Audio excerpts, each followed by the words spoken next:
Olá, tudo bem? Então, tal como prometido, eu estou aqui trazendo nesse vídeo a explicação de como utilizar o questionário que você baixou de alergias alimentares ocultas. Esse questionário ele é utilizado por 3 academias americanas, nas quais os médicos que participam dos cursos dessas academias trabalham com alergias, sensibilidades e intolerâncias nos seus pacientes. Esse questionário ele é um questionário para você, assim, de entrada, quando você tem contato com o seu paciente pela primeira vez, prognosticar a probabilidade desse paciente ser portador de uma alergia alimentar tardia.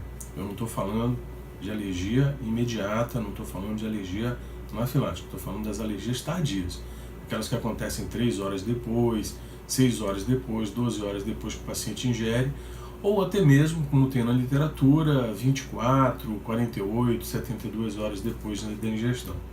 Então é muito importante, porque muitas vezes quando o paciente se apresenta no nosso consultório, muitos dos pacientes portadores de alergias alimentares, eles têm muitos sintomas.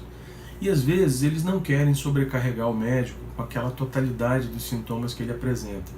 Ele acha que vai ser muito melhor ele falar apenas daquelas coisas digestivas, ou apenas daquelas coisas respiratórias, enfim, ele não quer sobrecarregar o médico com múltiplas queixas que ele tem. Isso é muito frequente da gente ver na prática. Porque as alergias alimentares, como elas mexem com o sistema nervoso autônomo, como elas mexem com o sistema endócrino, acaba gerando muito sintoma, dependendo do tempo que a pessoa é portadora disso.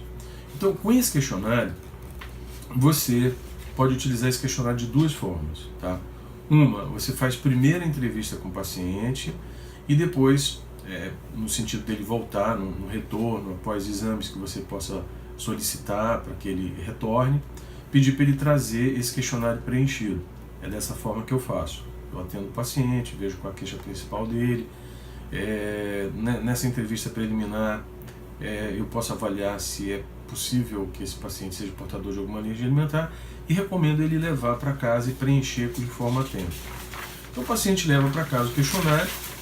O questionário ele é simples de ser preenchido, como você pode verificar, a maioria das respostas é sim ou não, né? Caso o paciente deseje, no caso de sim, explicar melhor ou dar um exemplo do que acontece, isso é muito importante, ele se sinta à vontade de fazê-lo. E com esse questionário você vai vendo as relações que tem entre os sintomas do paciente e a questão dos alimentos. Se esses alimentos têm repercussão, por exemplo, no sistema nervoso, se tem repercussão, se está relacionado com inchaços, com edemas, se ele tem algum determinado horário em que os sintomas se tornam mais objetivos, se existe uma relação com alimentos, a sintomatologia que o paciente vai apresentando, ou seja, você vai aprofundando essas questões, essas perguntas, elas vão mostrando o conjunto de sintomas, a constelação de sintomas que o paciente vai apresentando, e eu posso te dizer o seguinte: a maior parte dos pacientes que têm alergias alimentares, você vai encontrar um número de positividade acima de 4.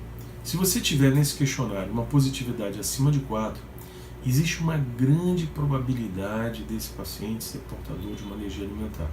E aí você pode utilizar testes, existem vários testes nesse seminário que a gente vai fazer nos dias 8 e 9 de julho, em São Paulo, desse ano, no Hotel Pergamon.